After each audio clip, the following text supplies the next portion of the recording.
think we can have a great effect. I think we can have a transformative effect because a lot of us are used to breaking through barriers. I think as women, that's what we've been doing our entire career. And so to go somewhere to have that challenge before us is not daunting. It's sort of par for the course. That's a Jersey girl right there, speaking truth. It is the year of the woman. Women across this nation smashed barriers in this year's historic midterm elections. At least 110 women, 98 for the House and 12 in the Senate, won their congressional races. It truly brings tears to my eyes. While 9 women won governor's races. And look at these historic wins in the House. 29-year-old Alexandria Ocasio-Cortez is the youngest woman ever elected to Congress. Ilhan Omar and Rashida Tlaib are the first Muslim women elected to the House. And Sharice Davids and Deborah Haaland, both Democrats, became the first Native American women elected to Congress. That is good news. Mara Gay is a member of the New York Times editorial board. John Weaver is a former senior strategist for John McCain and John Kasich's campaign. And Congressman Israel back with me. Mara, I got to go to you first. What do you think led all of these women to run and win, especially after President Trump won? So many women said, we always thought we were going slowly in terms of equality. We never thought we would move backwards. These have been divisive, bullying campaigns. And who stood up and won? The girls. No, it's absolutely true. I mean, I think that it was really a vindication for so many women who saw Dr. Christine Blasey Ford, who saw Stormy Daniels out there, who saw their daughters and thought to themselves, I want better for them. And I think that really struck a bipartisan nerve that kind of won independents as well and brought them into the fold. They also, women especially, outperformed in suburban districts, which I think is really key. We're not really talking about the Trump base, but in suburban districts, women won large. I think it's a reminder as well that Trump's base doesn't necessarily reflect the country at large, and I think women are kind of the way to make those inroads. A majority of Americans voted for Hillary Clinton. That majority last night, plus others who were moderate Republicans, who were independents, came out big last night and said, they looked at Donald Trump and they said, this is not the country that we want. John, when President Trump won, we often heard that there is a rise of the fear of the country growing more diverse. And we saw a lot of white America not comfortable with that. That's right. But when you look at the people who won last night, not just women, diversity is in play. You've got the first openly gay governor of Colorado. You've got Native American women winning. You have the first Muslim woman to win. And just the overall record number of women, what does that tell you? Well, look, demographics is destiny, right? The country is changing. As much as the Trump... Except in the 2016 election. Well, perhaps. Again, Hillary achieved a majority of the vote, or plurality of the vote, and we saw an even increase on that yesterday. 7.5% more people voted for Democrats than voted for Republicans nationally. That may increase a little bit more with some votes coming in late in California. Look, at the end of the day, the Republicans have put themselves in a box canyon. How many more times can they run an inside straight and win based on the backs of old white guys, okay? This is not the 1950s. Eisenhower's not running around. We have got to diversify and reach out to women, young people, people of color, people in the gay community. Cornell Belcher is actually still with us. Cornell, weigh in, because we've talked a lot about what suburban women were going to do, and we know that white women helped elect President Trump. They also helped elect DeSantis and Ted Cruz last night. Well, geography matters as well, but I want to underline this big thing. Hillary Clinton did not win white college voters. I mean, she came about as close to winning white college voters as a Democrat has in a long, long time. Last night from the exit polls, Democrats won white college voters. That is a monumental shift, right? And it is not only our is sort of diversity, but also groups of white voters who are uncomfortable with Trump. Trump is shrinking the Republican Party. Democrats won 44% of the white vote last night nationally.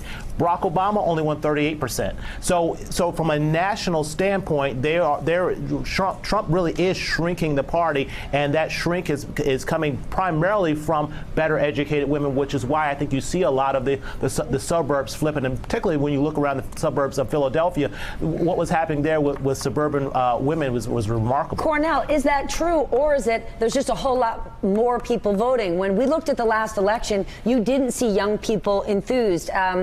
And I turn to you, Steve. When we look at this election, you were on college campuses or you saw millennials lined up around the block to vote. So there's a different college-educated voter voting this time versus last time. No, there's no question about that. Look, midterms are about referenda on the president, but also about energy. When I chaired the Democratic Congressional Campaign Committee, we had to cold call voters and beg them to show up at the polls. There was no cold calling. This was just white-hot energy People were in 3-hour lines in California when there was 10 minutes before the polls were closed. That's exactly right. And who propelled that energy? It was women. By the way, John said this is not the 1950s anymore. We have a president who believes it's the 1450s. and women got that. And so the day after the inauguration, they were on the streets. They carried that energy. And here's the other thing that I think is fascinating about this midterm. It's not just women. It's women combat veterans. It's women who serve their country in the intelligence community. It's Mikey Sherrill in New Jersey. It's Spanberger in Virginia.